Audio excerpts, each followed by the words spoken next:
পানিটা পাস হয় না।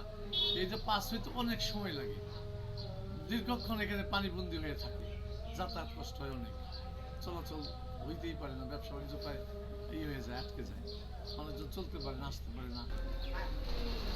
আসসালামু আলাইকুম দর্শক, আশা করি আপনারা সকলেই ভালো আছেন। দর্শক, এখন আমি আছি বাইরা বাজারে, ঠিক বাইরা বাজার, ঠিক টার্নিং পয়েন্টে। আমি আজকে আপনাদেরকে দেখাবো এই পাশের ডাইন পাশের যে রাস্তাটি, এখানে বৃষ্টি আসলে এই সমস্ত গর্ত দিয়ে পানি জমে থাকে। এই যে দেখতেছেন,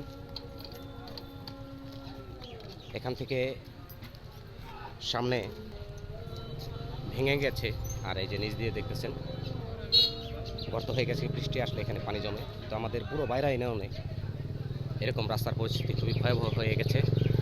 সাধারণ মানুষ যারা, ওনাদের চলাফেরা কষ্ট হয়ে যাচ্ছে। তো এই রাস্তা সম্পর্কে আজকে এক দাদার কাছ থেকে চূড়ান্ত একটি সাক্ষাৎকার নিব। সঞ্জয় দত্ত আমাদের দাদা, এই রাস্তা সম্পর্কে। দাদা নমস্কার, কেমন আছেন আপনি?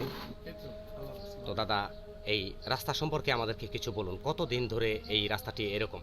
এই যে এইটা না, হ্যাঁ, এই যে সামনের এই রাস্তাটি। এটা তো অনেকদিন যাবত এই অবস্থাতেই আছে। তো এরকম ভাঙ্গা, তারপরে বৃষ্টি হইলে এই জায়গায় পানি জমে যায় পুকুরের মতো, প্রায় আধা কিলো পানি জমে, এই পানিটা পাস হয় না। এই যে পাস হইতে অনেক সময় লাগে, দীর্ঘক্ষণ এখানে পানিবন্দী হয়ে থাকে, যাতায়াত কষ্ট হয় অনেক, চলাচল হইতেই পারে না, ব্যবসা বাণিজ্য প্রায় হয়ে যায়, আটকে যায়, মানুষজন চলতে পারে না, আসতে পারে না। তো এটা মোটামুটি কতদিন ধরে আপনার আনুমানিক? এটা তো প্রায় আমি দেখতেছি 10-12 বছর বা আরো বেশি হতে পারে, 12 বছরের বেশি এভাবেই চলছে। এটা এটা নিয়ে কোনো এলাকার চেয়ারম্যান, মেম্বার বা এমপি কেউ? না, এদের তো কোনোদিন এ নিয়ে কিছু করতে দেখি না, আর কেউ এটা নিয়ে মাথা ঘামায় কিনা তাও জানি না, কোনো কর্তৃপক্ষ এটা আছে কিনা বা এটা দেখবে কিনা বুঝতে পারি না। তো ধন্যবাদ দাদা, ঠিক ঠিক আছে, আপনি ভালো থাকবেন।